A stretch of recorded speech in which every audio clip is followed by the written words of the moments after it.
Whether you want to make TARDIS Self-Destruct buttons or Jammie Dodgers, this is how you do it.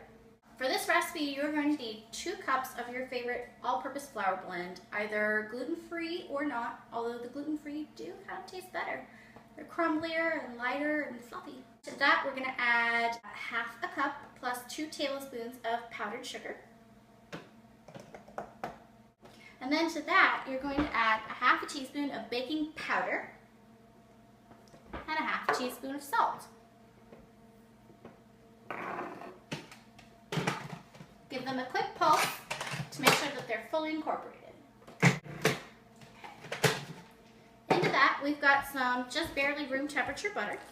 So you just take your butter and cut it into some chunks because you don't want to leave it in the food processor long enough to melt.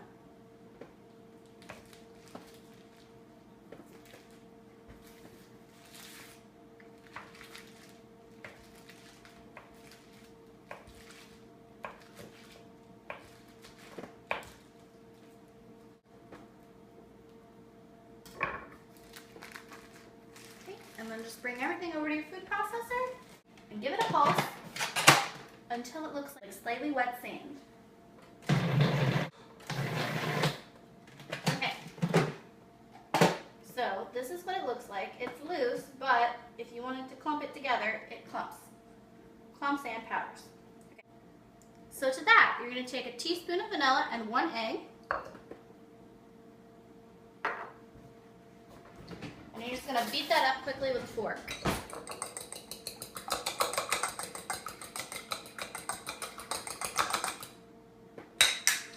And then add it into your mixture, along with about 1/4 teaspoon of orange zest. Now I've got, I think it's called a halo, but any kind of orange type citrus will work. And you just want to get the orange skin. You don't want to get the white pith underneath because that can be bitter.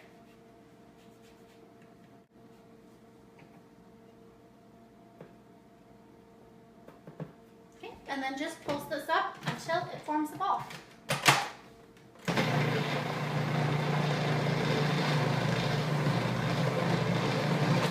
See the ball?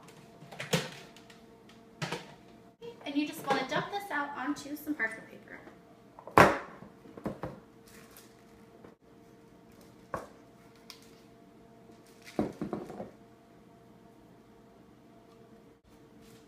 Wrap it up and stick it in the freezer for 10 to 15 minutes until you can work with it. Okay, so I have taken my dough out of the fridge or freezer and I've split it in half so that it doesn't get too warm while I work with it. So you're going to need a rolling pin, a tiny heart-shaped cutter, bottle cap to something that is roughly the right size. This came off a bottle of liquid smoke, and 2 cookie cutters. These came in a set with a bunch of different size rings. So you're going to need this size with the fluted edge, if you can find it, for the actual cookie size. And then I'm going to show you how to do some decoration using the flat edge of the cookie cutter that is just smaller than the one that you're going to use. And then you're going to need a knife, seedless raspberry jelly. You don't want jam or anything like that. You don't want chunks of fruit in your cookie because it won't look as neat. So you're going to sprinkle some flour, and this will take a bit because this is a sticky dough. Okay, so you're going to get some on your hands and you're going to get some on the rolling pin.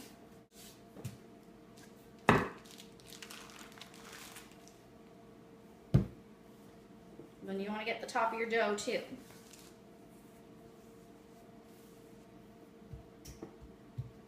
Okay, and then just roll it out until it's a little less than 1/4 inch thick. If it starts to stick, add more flour.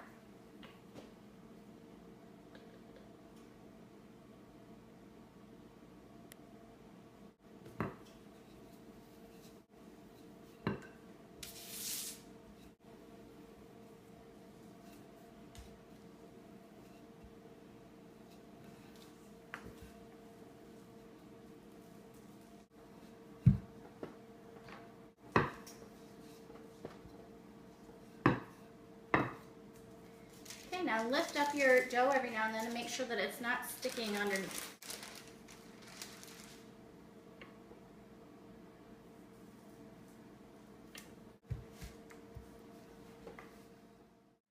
After you've gotten your dough all flattened out, you're going to need to move it to your baking pan that's lined with parchment paper and stick it in the freezer so that when you cut your cookies, they come out nice and clean. Okay, so the dough's been chilled and we're going to cut out our shapes.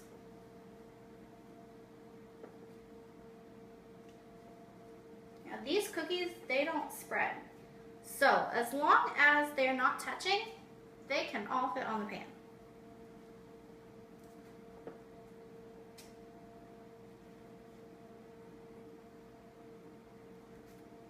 Now, if you're working with the gluten-free dough, you need to make sure that it stays chilled more than the glutinous dough.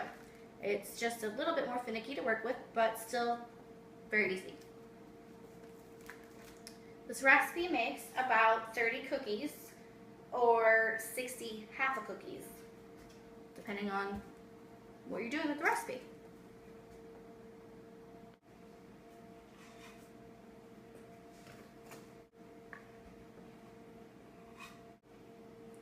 Okay, so just take your scraps, mush them back together, put a little more flour on the board, and roll them out and cut them again. Now, for those of you working with regular dough, you don't want to work your dough too hard because you'll activate the gluten and make the cookies kind of hard. Okay, so I have skipped ahead just to save a little bit of time. I've cut out enough cookies. I put them back in the freezer to chill, and now I'm going to show you how to decorate them to look like either TARDIS Self-Destruct buttons or Jammie Dodgers. So this is where you take your cookie cutter that is slightly smaller than the one you used to cut out the cookies, and you use the flat side. You want to center it on the top of the cookie, and then give it a little indentation, but don't cut through the cookie.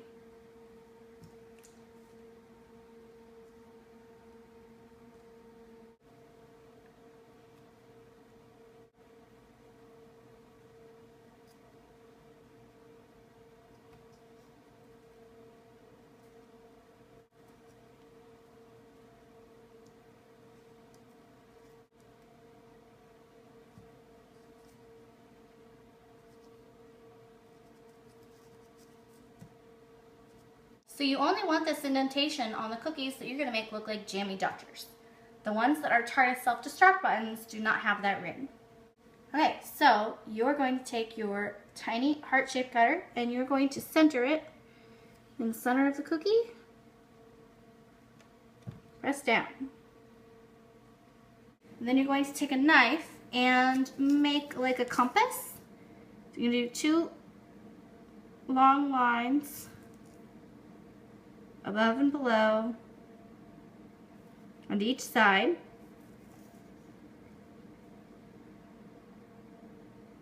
And then shorter lines in between each of those. And this pattern is just reminiscent of a real Jammie Dodger that you can get in England. For your TARDIS Self-Destruct buttons, you're going to need a bottle cap. And if your dough is too cold or too warm, you won't be able to press it in because the edges aren't as thin. And just take the centers out with your knife. Once you've finished cutting and decorating your cookies, you need to put them in the oven at 350 degrees for 9 minutes. It's been 9 minutes and the cookies are perfect. They shouldn't be too brown. You just need to set them somewhere to cool for about 10 minutes. Now that your cookies have cooled, you're going to want to take your raspberry jam and you just want to mash it down to make it even smoother. And then just take a little spoonful and push it off onto each of the cookies that does not have a hole in the center. And then top them. once all of the tops have been placed onto the cookies, you're going to want to put them back in the oven for 5 minutes to set the jelly. These are some cookies that I made ahead of time. We've got gluten-free and regular. And as you can see, they look exactly the same. So one, don't get them mixed up if somebody's got a gluten intolerance. And two, you can see, if you hold up the two different cookies, the lines that we put in the gluten cookies make it look just that much more like a Jammie Dr. So if you make these at home, take a photo, share it with me, Twitter, Facebook, or here on YouTube, I think, and let me know what you think.